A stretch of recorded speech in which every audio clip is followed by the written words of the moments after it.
நான் இந்த வீடியோவை என்னோட ஃப்ரெண்ட்ஸுக்கெல்லாம் ஷேர் பண்ணேன். அதில் ஒருத்தவங்க வந்து இது ஏஐயில் பண்ணியிருக்காங்க, இது ரியல் கிடையாதுன்னு சொன்னாங்க. எப்படி சொல்கிறீங்க அப்படின்னு கேட்டேன். அந்த ரெஸ்பான்சஸை பாருங்களேன். வணக்கம் சார், நல்லா இருக்கீங்களா? ஒன்றும் இல்லைங்க சார், அது குழந்தை பேக்கில் ஏறுது பாருங்களேன், ஸ்டெப். அதால் அப்படி ஏற முடியாது குழந்தையால.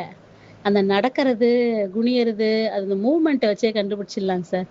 நிறையா இப்போ ஏஐ வீடியோ தான் சார், ஒரிஜினல் மாதிரியே இருக்குது. அந்த நாய் இழுக்கும்போது குழந்தை பின்னாடி சரளமாக ஏறுது பாருங்க, அந்த மாதிரி ஏறவே முடியாது குழந்தையால. அது குனிஞ்சு கையை பிடிச்சிட்டு தான் ஏறும். இறங்கும்போது கூட இறங்கிடும்.